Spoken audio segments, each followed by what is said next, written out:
Hello बच्चों, कैसे हो? आपका स्वागत है त्रिपाण स्टडी सेंटर में। आज जो आपके समक्ष टॉपिक प्रस्तुत हुआ है कई मानने में काफ़ी महत्वपूर्ण है हर एक एग्ज़ाम व्यू से। ठीक है, इसमें हम हर एक बात पे विस्तारपूर्वक चर्चा करेंगे और वो सारे जो है पहलू पर विचार करेंगे जो अब तक अछूता था। तो चलिए देखते हैं हमारा आज टॉपिक क्या है। यहाँ पर जो हम कर रहे हैं गांधार कला विश्वविद्यालय के अंतर्गत गांधार कला की मुख्य विशेषताएं, जो काफ़ी महत्वपूर्ण है। गांधार कला की प्रमुख विशेषताएं क्या है, ये मन में आपके क्वेश्चन जरूर उठता होगा और एग्जामिनर के मन में भी ये क्वेश्चन उठता है और ये एग्जामिनर क्वेश्चन जरूर देता है कि गांधार कला की मुख्य विशेषताएं क्या है। यदि हम यहाँ बात करें गांधार कला की मुख्य विशेषताओं के, तो प्रथम तो यही आता है इसका विषय वस्तु। गांधार कला की प्रमुख विषय वस्तु क्या थी और किस विषय वस्तु पर गांधार कला जो है विकसित थी, कौन सी चीज़ों को जो है ये प्राथमिकता देती थी। तो कहते हैं गांधार कला स्कूल की मुख्य जो है विषय वस्तु महात्मा बुद्ध का जीवन घटना, जैसे जन्म, संन्यास, घर का परित्याग, सिद्धि की प्राप्ति, उनका धर्मोपदेश आदि था। यानी एक बात तो आपको समझ में यहाँ आ गया होगा कि गांधार कला जो थी कहीं ना कहीं महात्मा बुद्ध के इर्द गिर्द ही घूम रही थी, क्योंकि उनके जीवन एवं घटनाएं जिनमें जन्म, संन्यास, घर की परित्याग, सिद्धि और प्राप्ति, उनका जो है धर्मोपदेश, सारी बातों को केंद्रित की गई थी गांधार कला के अंतर्गत।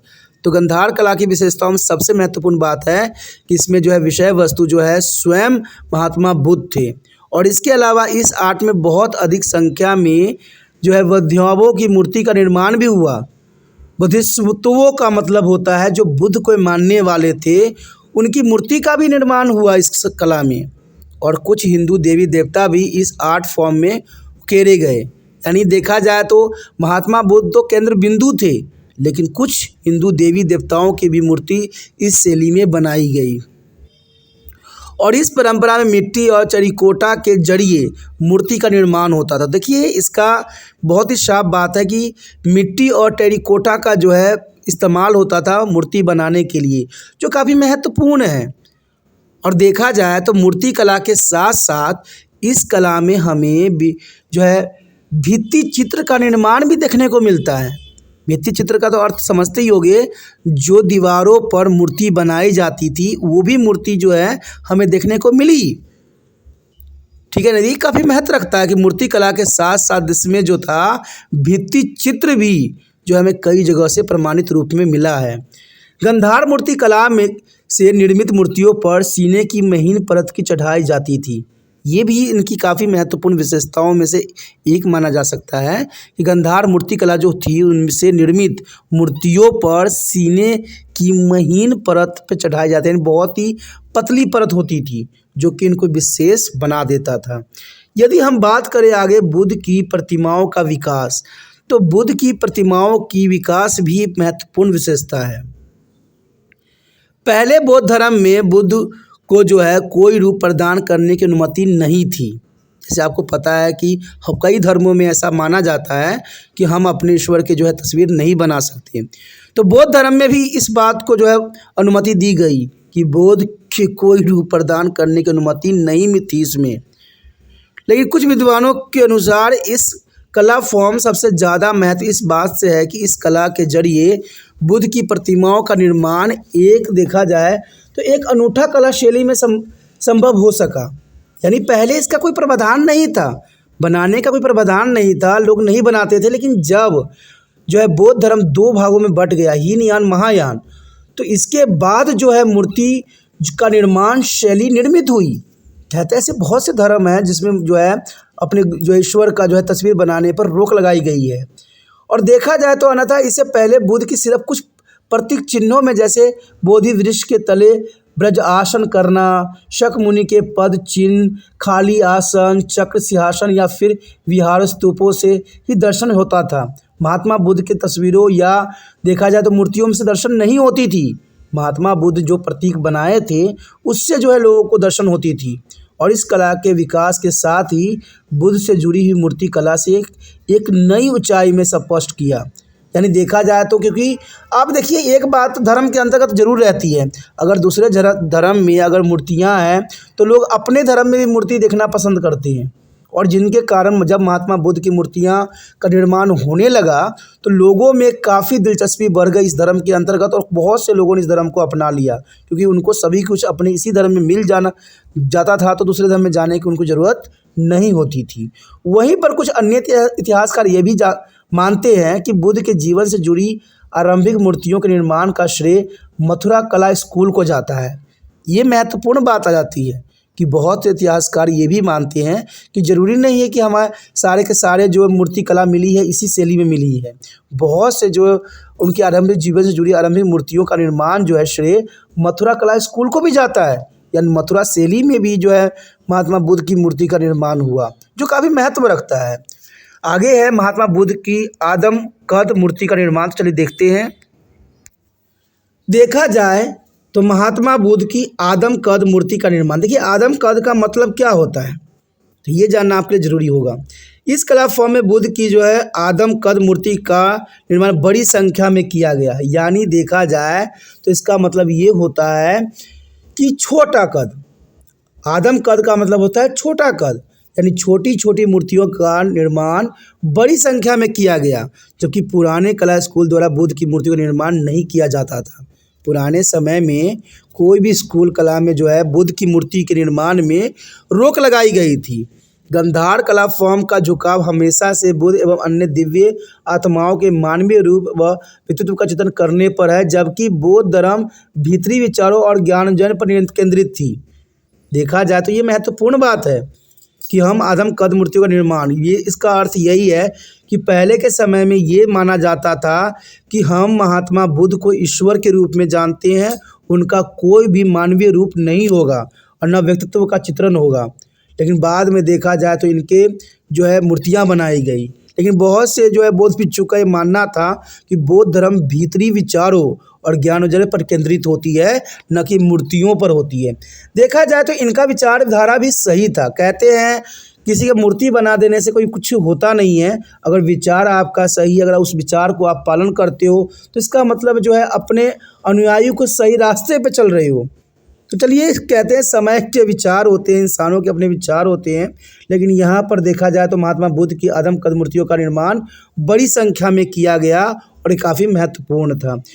उसके बाद आता है हमारे समक्ष बुद्ध की प्रतिमाओं के निर्माण में यूनानी प्रभाव। तो देखा जाए तो बुद्ध धर्म के निर्माण में मूर्तियों के निर्माण जो हुई, सिर्फ यहाँ पर गंधार कला ही नहीं थी और न ही देखा जाए तो यहाँ पर मथुरा कला थी, इसमें जो है यूनानी प्रभाव भी हमें देखने को बहुत मिला। बौद्ध परंपराओं के अनुसार हालांकि गंधार कला का झुकाव रोमन शास्त्रीय कला की ओर था और मूर्ति जो है, किंतु मूर्ति और चित्रकला में उनका मुख्य विषय वस्तु भारतीय ही बना रहा। यानी ये लोग भारतीय कला को भूले नहीं, लेकिन उन्होंने दूसरे देशों की कलाओं को भी अपने कला में मिश्रित कर लिया। जरना सी बात है, कोई कलाकार अगर भारतीय है कहीं जाता है तो कुछ न कुछ उसके दूसरे कला का प्रभाव जरूर पड़ता है, और इस वजह से इस काल में मूर्ति एवं चित्रगिरी को रोमन देवी देवताओं से भी मेल खाते थे। कई रोमन देवी देवता थे, उनको भारतीय देवी देवताओं से भी मेल खाते हुए देखा गया है, क्योंकि कहते हैं बनाने वाला बेशकली विदेशी कला का इस्तेमाल कर रहा था, यूनानी कला का इस्तेमाल कर रहा था, लेकिन उसका मस्तिष्क जो था भारतीय था। तो इसका प्रभाव भी हमें देखने को मिला, जिसमें मूर्ति को जो है मोटे जलीदार कपड़े पहनाए जाते थे और सिर के बाल जो है छल्लेदार एवं घुंघराले होते थे। जैसे आप महात्मा बुद्ध की मूर्तियों में भी देखोगे कि महात्मा बुद्ध की जो मूर्तियां हैं उनके बालों को घुंघराले रखे जाते थे, तथा कभी कभी मूंछ के साथ पगड़ी भी पहनाई जाती थी, जो कि काफ़ी महत्वपूर्ण था। और इससे भी महत्वपूर्ण था कि सिर के बाल जो थे छल्लेदार थे और जो घुंघराले थे। इस वजह से इस कला में निर्मित जो है बुद्ध की कुछ प्रतिमाओं में कभी कभी ग्रीक देवता अपोलो जो है सदृश दिखाई पड़ते। यानी देखा जाए ये कला जो यूनानी होने के कारण बुद्ध में भी कई जगहों पर ये मिला है कि इनमें जो है अपोलो की जो है देवता हैं उनका दृश्य इसमें देखने को मिलता है। तो ये जनरल सी बात है, कलाकार पे डिपेंड करता है कि उन्होंने किस तरह से जो है एक संस्कृति को दूसरी संस्कृति में मिला दिया है। बुद्ध की प्रतिमाओं को बैठने होने की अपेक्षा खड़ा होना काफ़ी दर्शाया गया। ये महत्वपूर्ण बात है कि बौद्ध प्रतिमाओं को बैठे होने की अपेक्षा खड़ा होना काफ़ी महत्वपूर्ण था और उसके वस्त्र व मानवीय विशेषता यह सभी ग्रीक संस्कृति से प्रचलित विशेषताएं हैं। अगर आप देखिएगा तो ग्रीक का जो है काफ़ी प्रभाव यहाँ पर देखने को मिला कि जो है प्रतिमाओं को बैठाने की अपेक्षा खड़ा होना दिखाया गया। अगर आप देखोगे तो हमारे जो हिंदू देवी देवताओं को जो है बैठाए हुए चित्र को चित्रित किया जाता है जो काफ़ी महत्वपूर्ण है। लेकिन अगर हम ग्रीक की बात करें तो ग्रीक में जो है प्रतिमाएं खड़ी होने की मुद्रा में होती है और उनके जो है मानवीय वस्त्र भी अलग होते हैं। तो यहाँ पर देखा जाए तो सभी ग्रीक संस्कृति के प्रचलित विशेषताएं इस मूर्तियों में देखने को मिला। इस तरह हम कह सकते हैं कि गांधार कला की सबसे बड़ी खासियत इसके अंदर रोमन ग्रीक जो है शैली का इस्तेमाल व इसके विषय वस्तु पूरी तरह से भारतीय होना है कि ग्रीक होने के बाद भी जो इसके विषय वस्तु थे वो भारतीय थे। ये प्रतिमाएं पूरी तरह से बौद्ध धर्म के जो है विश्वास एवं रीति रिवाज के अभिव्यक्त करती थी। यानी ये जो मूर्तियाँ थी वो पूरी तरह से बौद्ध धर्म के विश्वास एवं रीति रिवाजों को जो है रिप्रेजेंट करती थी, जो काफ़ी महत्वपूर्ण बात है। हालांकि कुछ विद्वान इस कला में जो है विदेशी तत्व के ज़्यादा प्रभाव की आलोचना भी करते हैं कि इसमें बहुत ज़्यादा विदेशी प्रभाव नहीं है, लेकिन देखा जाए तो गांधार कला में जो है विदेशी प्रभाव है, इससे हम जो है इनकार नहीं कर सकते। और इसी बात को बी एन पुरी ने साफ शब्दों में कहा भी था कि गांधार कला विवाद से स्वतंत्र नहीं है, गांधार कला में भी बहुत तरह के विवाद हैं। हालांकि भारतीय चित्रकारी एवं प्रतीकों व वजह हावी रही है कि भारतीय में आपको पता ही है कि मूर्ति कला काफ़ी पहले से ही प्रचलित थी, इसलिए इसका जो है वर्चस्व काफ़ी इस पर प्रभावित किया। फिर भी विदेशी तत्व भी स्पष्ट देखे जाते हैं। सच तो यह है कि कलाकार की संकल्पना एवं डिज़ाइन का मूल्य आधार होनिक या रोमन तत्व ही है, रोमन से ही ली गई है। बुद्ध की अपोलो समान मुख वाली प्रतिमाएँ कैरिथियसियन स्टाइल एवं फूलों से सजावट विदेशी प्रभाव को उजागर भी करते हैं। तो ये नहीं सारे चीज़ हमें देखने को मिल रहा है कि यहाँ पर रोमन का भी हमें तत्व काफ़ी मात्रा में मिला है। और इस बात की संभावना है कि गांधार कला ने मथुरा के समकालीन कलाकारों को भी प्रभावित किया। कहते हैं अगर एक कला उस समय रहती है और दूसरा कला का भी विकास होता है तो एक कला का प्रभाव दूसरे कला पर पड़ना स्वाभाविक होता है। और यही बात है उस समय गांधार कला ने मथुरा कला को समकालीन होने के कारण जो इस कला को भी काफ़ी प्रभावित किया और स्वयं भी उनसे प्रेरित हुआ। ऐसा कुषाण काल में हुआ होगा क्योंकि उनके शासन में ही ये कला दोनों केंद्र सम्मिलित थे। यानी ये दोनों जो मिश्रित हुए हैं वो कहीं ना कहीं जो है कुषाण काल में हुए, क्योंकि उस काल में गांधार कला भी थी और मथुरा कला भी था, यानी दोनों एक दूसरे के समकालीन थी, जो काफ़ी महत्वपूर्ण बात है यहाँ पर। तो इसने जो बी एन पुरी ने बात रखी बहुत काफ़ी महत्वपूर्ण है। आगे है मानववादी विशेषताओं का चित्रण। चलिए देखते हैं मानववादी विशेषताएं क्या है। यदि बात यहाँ हम करें मानववादी विशेषताओं का चित्रण तो ये भी महत्वपूर्ण बात आता है। मूर्ति कला की इस परंपराओं में मानव शरीर की वास्तविक एवं व्यवहारिक स्वरूप का पूरा ख्याल रखा जाता है, क्योंकि इस मूर्ति कला में कि जो भी हम बना रहे हैं उसमें मानव शरीर की वास्तविक और व्यवहारिक रूप जो है रहती है। हालांकि शरीर पूरी तरह से पारदर्शी वस्त्रों से अवंचित होती थी, यानी उसमें पहले वस्त्र नहीं डाले जाते थे, यद्यपि मूंछ व मांसपेशियां आदि की बनावट की ओर पूरा ध्यान दिया जाता था। आप देखोगे कि जो मूर्ति होती है उनकी मांसपेशियां की कैसी बनावट की जाती है, तो ये भी एक कला के अंतर्गत आता है। मूर्ति के चेहरे के पीछे का जो है आभा मंडल काफ़ी सादा होती है, जो मूर्ति की आभा होती है उसको बहुत ही सादा रखी जाती है। वह पूरी तरह से भारतीय लक्षण का भी मौजूद होना जरूरी है। गांधार कला फॉर्म में निर्मित बुद्ध की मूर्तियों के चेहरे अंडाकार होते थे। जो यहाँ देखा जाए तो गांधार कला के फॉर्म में जितनी भी बुद्ध की मूर्ति बनाई गई है उनको अंडाकार बनाया गया है और नाक सीधी रखी गई है और आंखें गंभीर एवं सिर के बाल घुंघराले रखे गए हैं। तो ये सारे गांधार कला की विशेषताएं हैं। और बुद्ध प्रतिमाओं के कान कुंडल से भी सुशोभित किया गया है, यानी बुद्ध को कुंडल भी पहनाई गई है एवं बाल को ऊपर बांधा जाता है, तो ये सारे उसी के अंतर्गत आता है। और मस्तक पर चंदन हुआ करता था एवं चेहरा जो है मानो ध्यान मगन स्थिति में होता है, जैसे आप बुद्ध की मूर्ति भी कई जगह पर देखे होंगे। इसके पीछे मुख्य अवधारणाएं वास्तविक मानवीय विशेषताओं को सही अनुपात में प्रस्तुत करना व इन्हें शांति एवं जो है प्रवीणता प्रदान करना था। क्योंकि देखा जाए तो बहुत से लोगों का ये मानना है, बहुत से इतिहासकारों का मानना है कि जो महात्मा बुद्ध जो थे काफ़ी महत्वपूर्ण थे और वो शांति के प्रतीक थे। इसलिए जो है हमेशा जो है चंदन मस्तिष्क पे होना, बाल घुंघराले ऊपर बांधे हुए थे और हमेशा ध्यान मुद्रा में ही रहते थे। तो ये काफ़ी महत्वपूर्ण विशेषता आ जाता है। अगर आगे हम करें विस्तार पूर्वक अभिव्यक्तित्व की, चलिए देखते हैं जो है विस्तार पूर्वक अभिव्यक्तित्व क्या है। यदि बात करें हम विस्तार पूर्वक अभिव्यक्तित्व की, तो देखा जाए तो इस कला में शरीर के प्रत्येक भाग का चित्रण बड़ी सावधानी से किया जाता था। ये काफ़ी महत्वपूर्ण बात थी। विशेषकर मांसपेशियां और मूंछ का चित्रण, यानी मांसपेशियां जो है किस प्रकार होगी, इस बात का ध्यान दिया जाता था इस शैली में। और इसके चित्रण सूक्ष्मता एवं विस्तार पूर्वक किया जाता था, बहुत ही सूक्ष्म का मतलब है छोटी छोटी बातों को ध्यान इसमें दी जाती थी जो लोग को आंखें के सामने ना आ सकी। देखा जाए तो वस्त्र विन्यास के प्रत्येक तह जो है घुमाव और आभूषण पोशाकों के परते बेहतरीन रूप से चित्रित किए जाते थे। यानी देखा जाए तो गांधार कला में हर बातों का जो है महत्व रखी जाती थी। देखा जाए तो शारीरिक सुंदर व विशेष महत्व, ये भी महत्वपूर्ण बात आती है कि इस कला में मूर्ति द्वारा शारीरिक जो है सौंदर्य के अभिव्यक्ति एवं विशेष ध्यान दिया जाता था कि शारीरिक सुंदरता किस प्रकार से आकलित किया जाए। आभूषणों का प्रयोग काफ़ी अधिक मात्रा में किया जाता था और प्रतिमाओं और चित्रों के परिमार्जन करने एवं उन्हें संवारने की काफ़ी ध्यान दिया जाता था। तो कहते हैं गांधार कला इन्हीं कारणों से काफ़ी अधिक प्रचलित है। यदि हम उपयोग की गई सामग्री देखें तो काफ़ी महत्वपूर्ण रहेगा। चलिए देखते हैं उपयोग की सामग्री। देखा जाए तो गांधार कला में उपयोग करने की सामग्री भी काफ़ी महत्वपूर्ण थी, जिसके अंतर्गत इस कला में मूर्ति के निर्माण में ग्रेनाइट पत्थर का इस्तेमाल किया गया। यानी ग्रेनाइट पत्थर का मतलब दोस्तों ये होता है कि ये पत्थर जो होती है बिल्कुल काली होती है, तो ग्रेनाइट पत्थर का इस्तेमाल भली भांति की गई जो काफ़ी महत्व रखता है। इवन देखें तो चूना पत्थर, प्लस्तर, मिट्टी एवं काली मिट्टी का उपयोग इसमें बेखूबी किया गया।